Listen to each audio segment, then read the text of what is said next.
About last night. That's the title of this video. Last night, December 3rd, 2023, was an amazing build on the Achoti Speaks and Major TV. We heard from members of NFAC express themselves as to the state of NFAC and the state of their involvement and continued involvement within the community to bring about a significant, impactful change in the way we operate. In light of that conversation, and I just want to say I appreciate all who commented in the chat, who left messages after the video played, who watched the video later. I just want to say thank you from the bottom of my heart. It was very respectful. We expressed ourselves in a manner in which was uplifting, and the inquiries were heartfelt. And with that being said, I had time to reflect overnight after again reviewing the comments. And the only thing that I could come up with, what kept resonating in my spirit and kept coming up in my spirit, was the words of Malcolm X. I'm not quite sure if you all remember this speech that I'm about to play, but I want you to listen intensely, just like you listened on last night or earlier this morning. I want you all to listen to the words of Malcolm X and see how you fit in this puzzle. See how what he described that was happening back in the 50s and 60s, or how they are so relevant in regards to how we interact with one another today. Listen closely to the lesson that he's trying to convey and apply those teachings amongst ourselves moving forward. We may not disagree with everything that what was in that video from Our Brother Go Back to Africa. We may agree with some of those things. But the point is, he got your attention.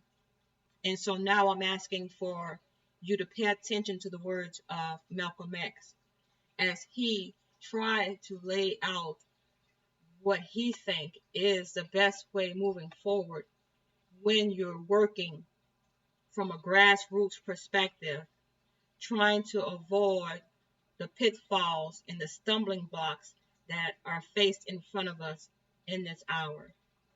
So I must close my mouth and let my dear brother Malcolm X speak to us. Pay attention, learn something, grow from this experience, and let's build together. And during the few moments that we have left, we want to have just an off-the-cuff chat between you and me, us. We want to talk right down to earth in a language that everybody here can easily understand. We all agree tonight, all of the speakers have agreed that America has a very serious problem. Not only does America have a very serious problem, but our people have a very serious problem. America's problem is us. We're her problem. The only reason she has a problem is she doesn't want us here. And every time you look at yourself, be you black, brown, red, or yellow, a so-called Negro, you represent a person who poses such a serious problem for America because you're not wanted. Once you face this as a fact, then you can start plotting a course that will make you appear intelligent instead of unintelligent. What you and I need to do is learn to forget our differences. When we come together, we don't come together as Baptists or Methodists. You don't catch hell because you're a Baptist, and you don't catch hell because you're a Methodist. You don't catch hell because you're a Methodist or a Baptist. You don't catch hell because you're a Democrat or a Republican. You don't catch hell because you're a Mason or an Elk. And you sure don't catch hell because you're an American, because if you was an American, you wouldn't catch no hell. You catch hell because you're a black man. You catch hell, all of us catch hell for the same reason. So we are all black people, so-called Negroes. second-class citizens, ex-slaves. You are nothing but an ex-slave. You don't like to be told that. But what else are you? You are ex-slave. You didn't come here on the Mayflower. You came here in a slave ship, in chains, like a horse or a cow or a chicken. And you were brought here by the people who came here on the Mayflower. You were brought here by the so-called pilgrims or founding fathers. They were the ones who brought you here. We have a common enemy. We have this in common. We have a common oppressor, a common exploiter, and a common discriminator. So once we all realize that we have this common enemy, then we unite on the basis of what we have in common. And what we have foremost in common is that enemy, the white man. He's an enemy to all of us. I know some of you all think that some of them aren't enemies. Time will tell. In Bandung, back in I think 1954, was the first unity meeting in centuries of black people.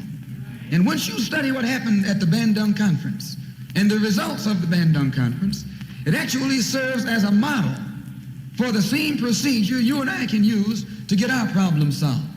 At Bandung, all the nations came together. They were dark nations from Africa and Asia. Some of them were Buddhists. Some of them were Muslim. Some of them were Christian. Some of them were Confucianists. Some were atheists. Despite their religious differences, they came together. Some were communists. Some were socialists. Some were capitalists. Despite their economic and political differences, they came together. All of them were black, brown, red, or yellow. The number one thing that was not allowed to attend the Bandung Conference was the white man. He couldn't come. Once they excluded the white man, they found that they could get together. Once they kept him out, everybody else fell right in and fell in line. This is the thing that you and I have to understand. And these people who came together didn't have nuclear weapons. They didn't have jet planes. They didn't have all of the heavy armaments that the white man has, but they had unity. They were able to submerge their little petty differences and agree on one thing, that though one African came from Kenya and was being colonized by the Englishmen, and another African came from the Congo and was being colonized by the Belgian, and another African came from Guinea and was being colonized by the French, and another came from Angola and was being colonized by the Portuguese. When they came to the Bandung Conference, they looked at the Portuguese and at the Frenchmen and at the Englishmen and at the other Dutchmen and learned or realized that the one thing that all of them had in common, they were all from Europe. They were all Europeans, blonde, blue-eyed, and white-skinned. They began to recognize who their enemy was. The same man that was colonizing our people in Kenya was colonizing our people in the Congo. The same one in the Congo was colonizing our people in South Africa and in southern Rhodesia and in Burma and in India and in Afghanistan and in Pakistan.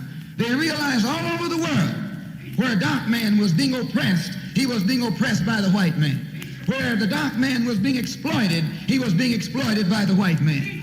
So they got together under this basis, that they had a common enemy. And when you and I here in Detroit and in Michigan and in America, who have been awakened today, look around us, we too realize here in America, we all have a common enemy. Whether he's in Georgia or Michigan, whether he's in California or New York, he's the same man. Blue eyes and blonde hair and pale skin. Same man.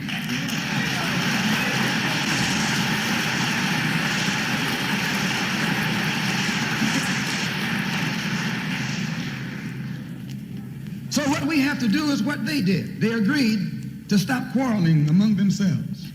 Any little spat that they had, they'd settle it among themselves. Go into a huddle. Don't let the enemy know that you got a disagreement. Instead of us airing our differences in public, we have to realize we're all the same family. And when you have a family squabble, you don't get out on the sidewalk.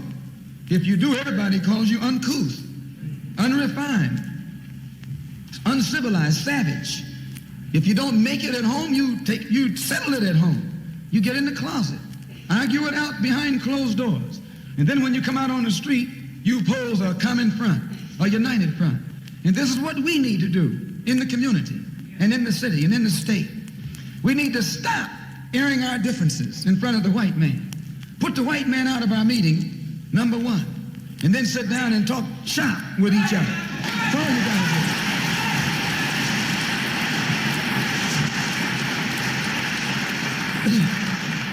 I would like to make a few comments concerning the difference between the Black Revolution and the Negro Revolution. There's a difference. Are they both the same? And if they're not, what is the difference? What is the difference between a Black Revolution and a Negro Revolution? First, what is a revolution? Sometimes I'm inclined to believe that many of our people are using this word revolution loosely, without taking careful consideration what this word actually means and what its historic characteristics are. When you study the historic nature of revolutions, the motive of a revolution, the objective of a revolution, and the result of a revolution, and the methods used in a revolution, you may change words. You may devise another program. You may change your goal and you may change your mind. Look at the American Revolution in 1776. That revolution was for what? For land. How was it? Why did they want land? Independence. How was it carried out? Bloodshed. Number one, it was based on land, the basis of independence. And the only way they could get it was bloodshed. The French Revolution, what was it based on? The landless against the landlord. What was it for? Land. How did they get it? Bloodshed. Was no love lost. Was no compromise. Was no negotiation. I'm telling you, you don't know what a revolution is. Because when you find out what it is, you'll get back in the alley. You'll get out of the way.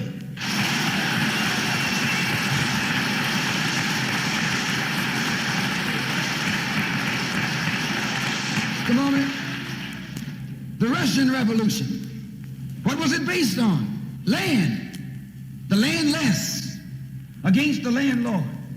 How did they bring it about? Bloodshed. You haven't got a revolution that doesn't involve bloodshed. And you're afraid to bleed. I said you're afraid to bleed. Long as the white man sent you to Korea, you bled. He sent you to Germany, you bled. He sent you to the South Pacific to fight the Japanese, you bled. You bleed for white people. But when it comes time to seeing your own churches being bombed and little black girls murdered, you haven't got no blood.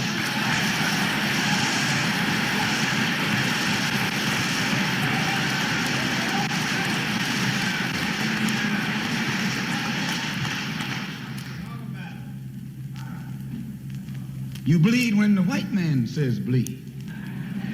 You bite when the white man says bite. And you bark when the white man says bark.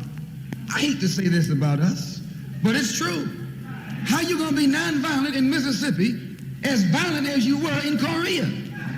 How can you justify being nonviolent in Mississippi and Alabama when your churches are being bombed and your little girls are being murdered, and at the same time you're going to get violent with Hitler and Tojo and somebody else that you don't even know?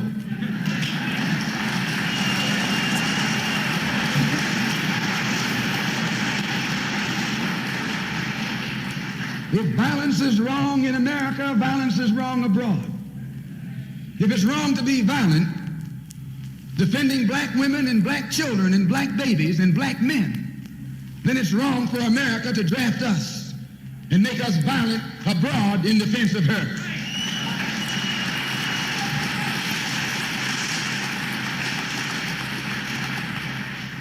The Chinese Revolution.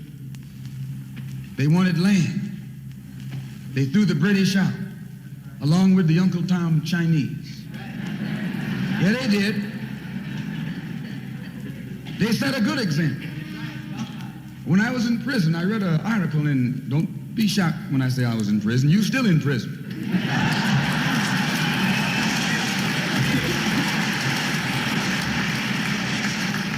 That's what America means, prison. When I was in prison, I read an article in Life magazine showing a little Chinese girl, 9 years old. Her father was on his hands and knees, and she was pulling the trigger because he was an Uncle Tom Chinaman. When they had the revolution over there, they took a whole generation of Uncle Toms, just wiped them out.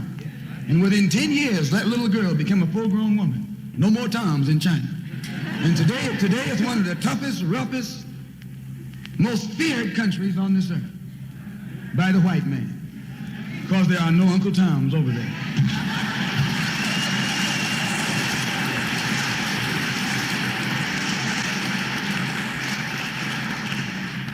Of all our studies, history is best qualified to reward all research.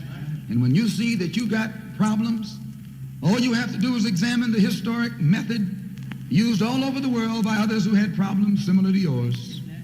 And once you see how they got theirs straight, then you know how you can get yours straight. Please. There's been a revolution, a black revolution going on in Africa. In Kenya, the Mau Mau were revolutionaries. They were the ones who made the word uhuru. They were the ones who brought it to the fore. The Mau Mau, they were revolutionaries. They believed in scorched earth. They knocked everything aside that got in their path. And their revolution also was based on land, a desire for land.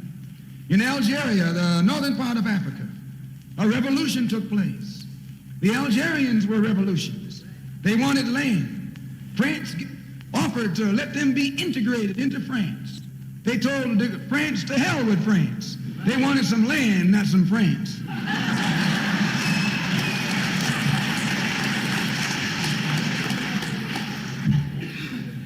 And they engaged in a bloody battle.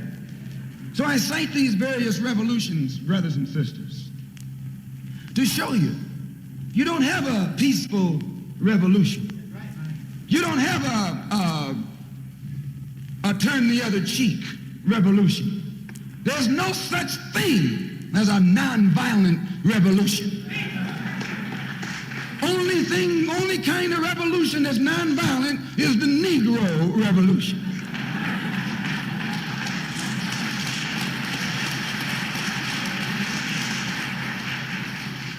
The only revolution based on loving your enemy is the Negro revolution.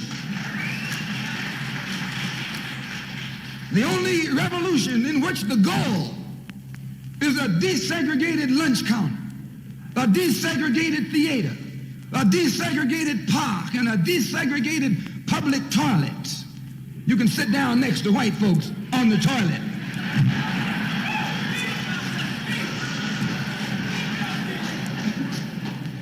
That's no revolution. Revolution is based on land. Land is the basis of all independence. Land is the basis of freedom, justice, and equality. The white man knows what a revolution is. He knows that the black revolution is worldwide in scope and in nature. The black revolution is sweeping Asia, sweeping Africa. It's rearing its head in Latin America. The Cuban Revolution, that's a revolution. They overturned the system.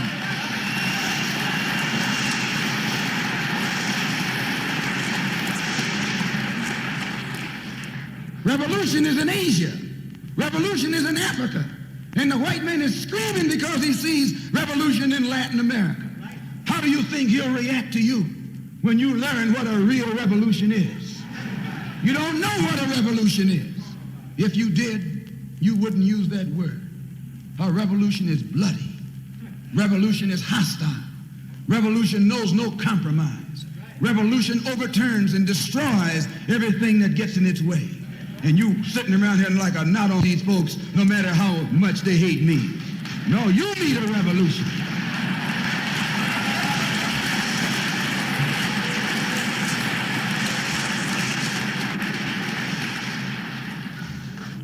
Who ever heard of a revolution where they lock arms, as Reverend Cleage was pointing out beautifully, singing, "We shall overcome"? Just tell me you don't do that in a revolution. You don't do any singing, you're too busy swinging.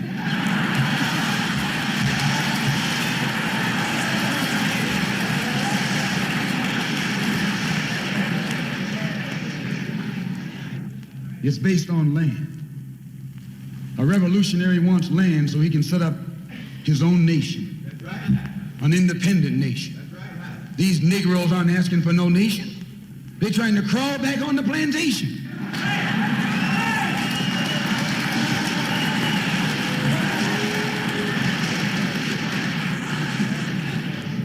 When you want a nation, that's called nationalism. When the white man became involved in a revolution in this country against England, what was it for? He wanted this land so he could set up another white nation. That's white nationalism. The American Revolution was white nationalism. The French Revolution was white nationalism. The Russian Revolution, too, yes, it was white nationalism. You don't think so? Why you think Khrushchev and Mao can't get their heads together? White nationalism. All the revolutions that's going on in Asia, in Africa today are based on what? Black nationalism. A revolutionary is a black nationalist. He wants a nation. I was reading some beautiful words by Reverend Cleage pointing out why he couldn't get together with someone else here in the city.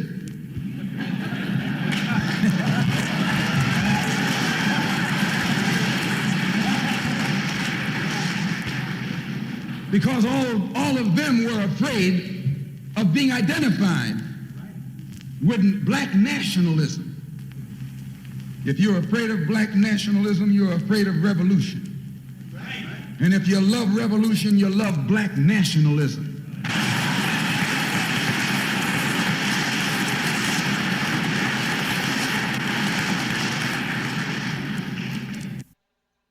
To understand this, you have to go back to what young brother here referred to as the house Negro and the field Negro. Back during slavery, there was two kinds of slaves. There was the house Negro and the field Negro. The house Negro, they lived in the house with master. They dressed pretty good. They ate good because they ate his food, what he left.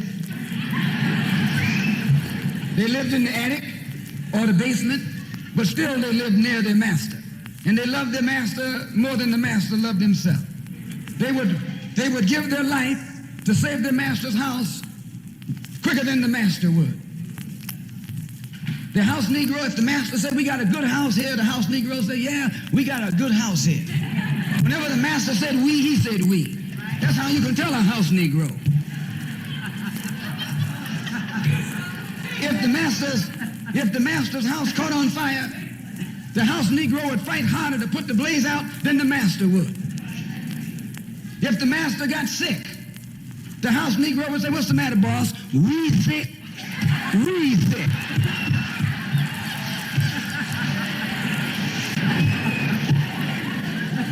He identified himself with his master more than his master identified with himself. And if you came to the house Negro and said, "Let's run away, let's escape, let's separate," that house Negro would look at you and say, "Man, you crazy. What you mean separate? Where is there a better house than this?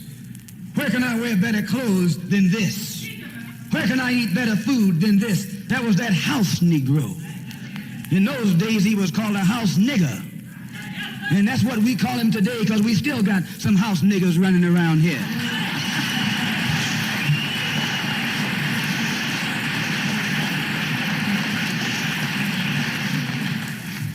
This modern house Negro loves his master.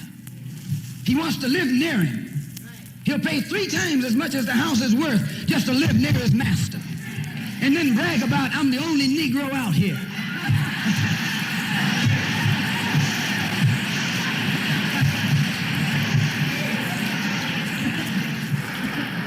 "I'm the only one on my job." I'm the only one in this school. You're nothing but a house Negro.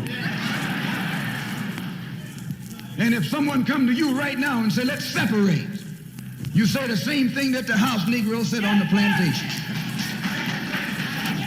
What you mean separate? From America? This good white man? Where you gonna get a better job than you get here? I mean, this is what you say. I ain't left nothing in Africa. That's what you say. Why, you left your mind in Africa.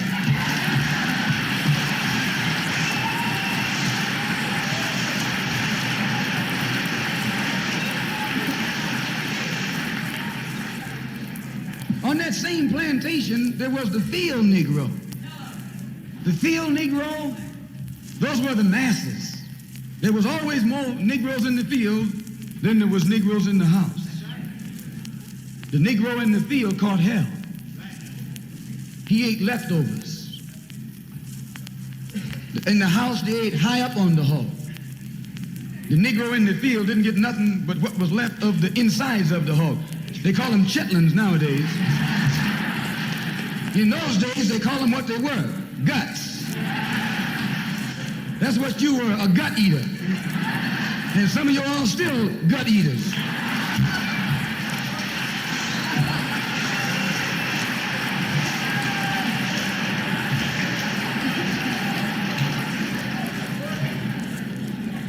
The field Negro was beaten from morning till night. He lived in a shack, in a hut. He wore cast-off clothes. And he hated his master. I say he hated his master. He was intelligent. That house Negro loved his master. But that field Negro, remember, they were in the majority. And they hated the master. When the house caught on fire, he didn't try and put it out. That field Negro prayed for a wind, for a breeze. When the master got sick, the field Negro prayed that he died. If someone come to the field Negro and said, let's separate, let's run, he didn't say, where are we going? He said, any place is better than here.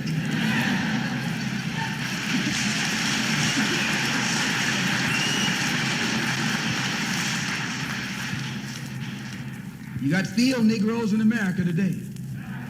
I'm a field Negro. The masses are the field Negroes. When they see this man's house on fire, you don't hear these little Negroes talking about our government is in trouble. They say the government is in trouble.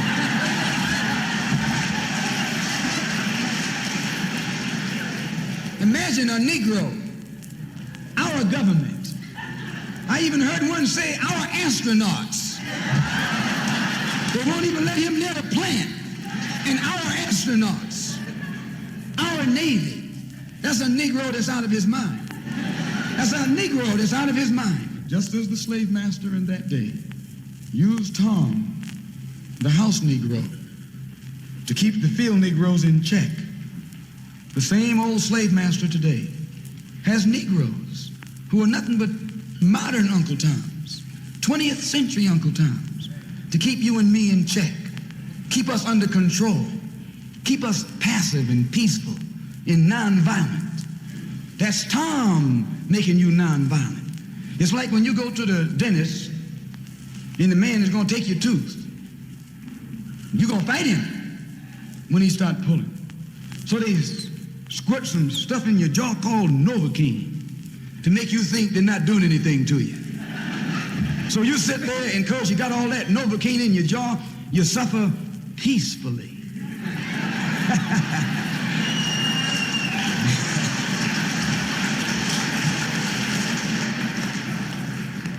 Blood running all down your jaw. And you don't know what's happening because someone has taught you to suffer peacefully. The white man do the same thing to you in the street.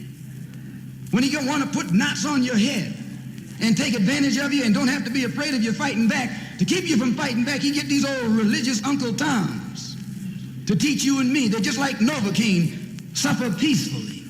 Don't stop suffering, just suffer peacefully. As Reverend Cleave pointed out, let your blood flow in the streets. This is a shame. And you know he's a Christian preacher. If it's a shame to him, you know what it is to me.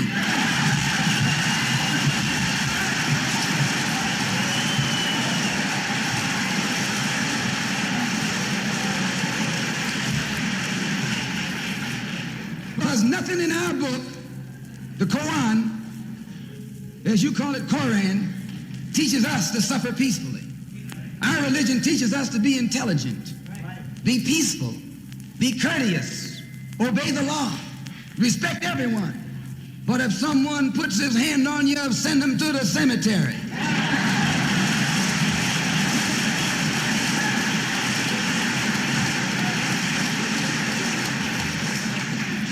That's a good religion. In fact, that's that old-time religion.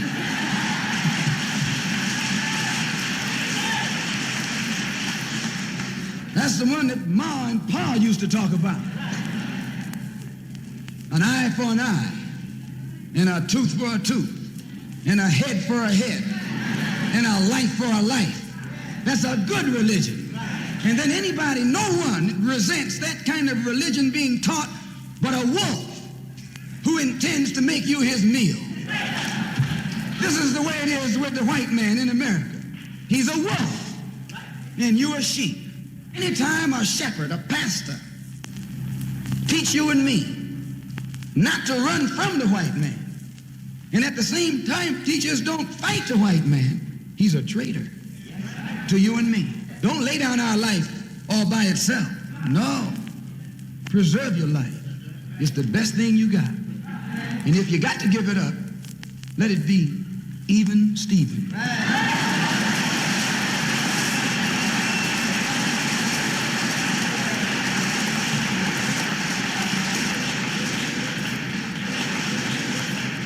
The slave master took Tom and dressed him well and fed him well and even gave him a little education. Gave him a long coat and a top hat and made all the other slaves look up to him. Then he used Tom to control them. The same strategy that was used in those days is used today by the same white man. He take a Negro, so-called Negro, and make him prominent, build him up, publicize him, make him a celebrity, and then he becomes a spokesman for Negroes and a Negro leader.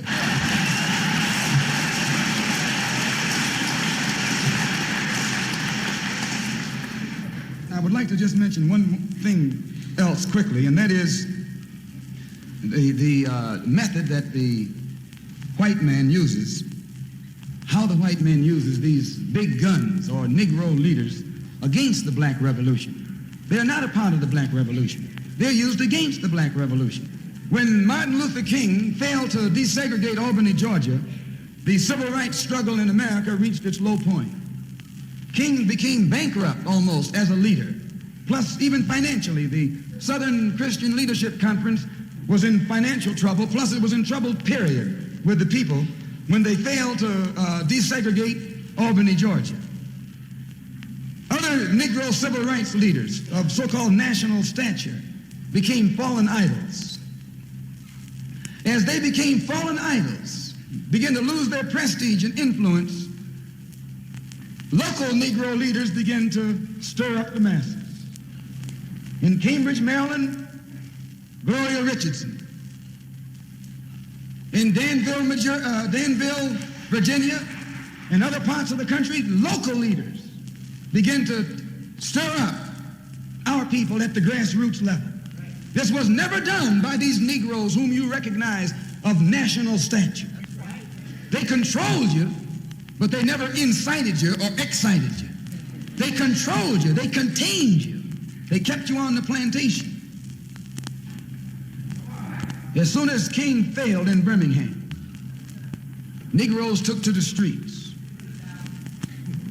King got out and went out to California to a big rally and raised about, I don't know how many thousands of dollars.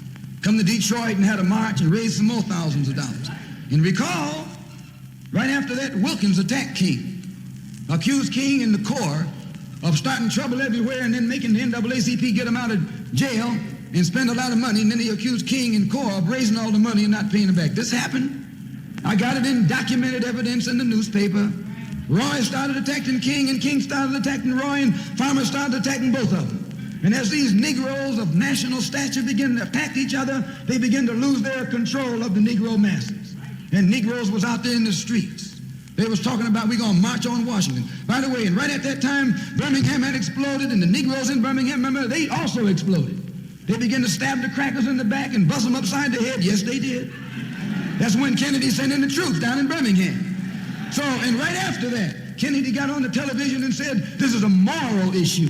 That's when he said he's going to put out a civil rights bill.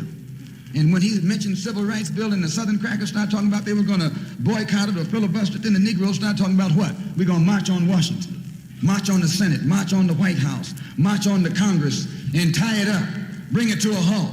Don't let the government proceed. They even said they was going to go out to the airport and lay down on the runway and don't let no airplanes land. I'm telling you what they said. That was revolution. That was revolution.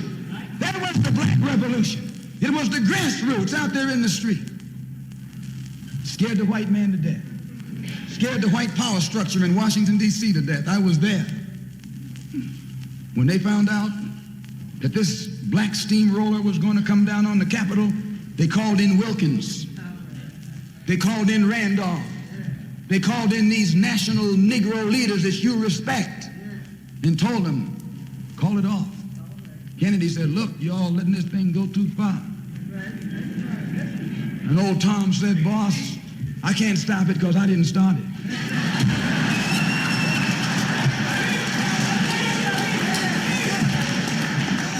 I'm telling you what they said. They said, I'm not even in it, much less at the head of it. They said, these Negroes are doing things on their own. They're running ahead of us. And that old shrewd fox, he said, well, if you all aren't in it, I'll put you in it. I'll put you at the head of it. I'll endorse it. I'll welcome it. I'll help it. I'll join it. A matter of hours went by. They had a meeting at the Carlisle Hotel in New York City. The Carlisle Hotel is owned by the Kennedy family. That's the hotel Kennedy spent the night at 2 nights ago. Belongs to his family. A philanthropic society headed by a white man named Stephen Currier called all the top civil rights leaders together at the Carlisle Hotel and told them that by you all fighting each other, you're destroying the civil rights movement. And since you're fighting over money from white liberals, let us set up what's known as the Council for United Civil Rights Leadership. Let's form this council, and all the civil rights organizations will belong to it, and we'll use it for fundraising purposes. Let me show you how tricky the white man is. And as soon as they got it formed, they elected Whitney Young as the chairman. And who you think became the co-chairman? Stephen Currier, the white man.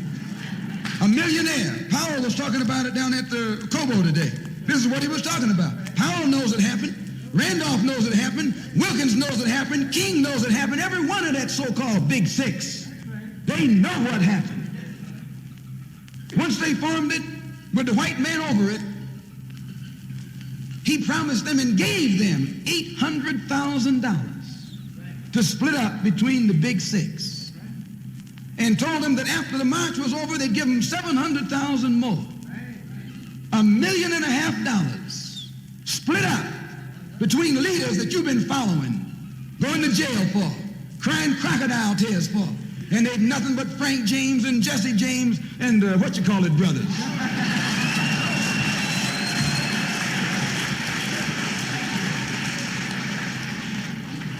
Soon as they got the setup organized, the white men made available to them top public relations experts, opened the news media across the country at their disposal, and then they began to project these Big Six as the leaders of the march. Originally, they weren't even in the march. You was talking this march talk on Hastings Street. Is Hastings Street still here? On Hastings Street. You was talking the march talk on Lenox Avenue, and down on, Fillmore Street, and Central Avenue, and 42nd Street, and 63rd Street. That's where the march talk was being talked. But the white man put the Big Six ahead of it, made them the march. They became the march. They took it over.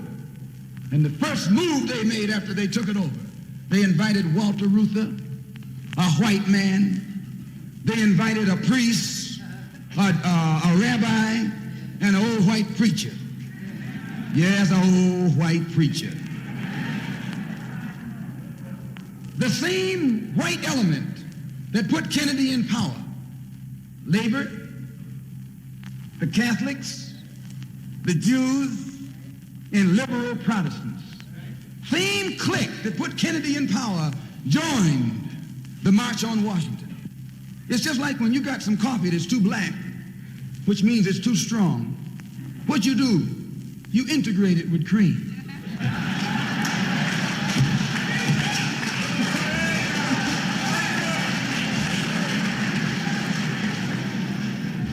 You make it weak. If you pour too much cream in, you won't even know you ever had coffee. It used to be hot, it becomes cool. It used to be strong, it becomes weak. It used to wake you up, now it'll put you to sleep.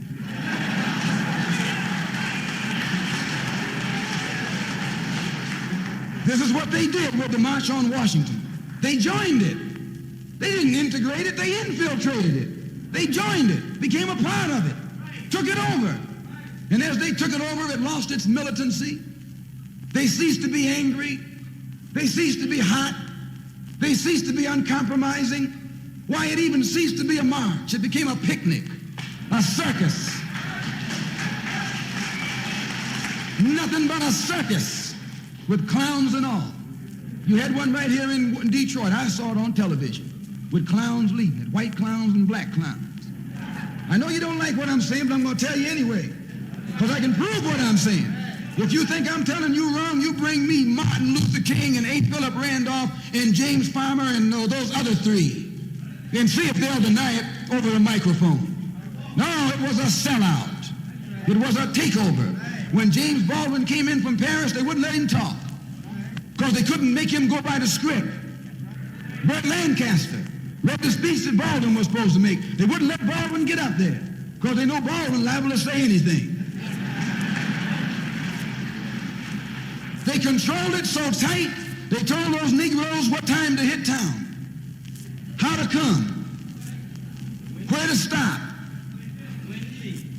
what sign to carry, what song to sing, what speech they could make and what speech they couldn't make, and then told them to get out of town by sundown.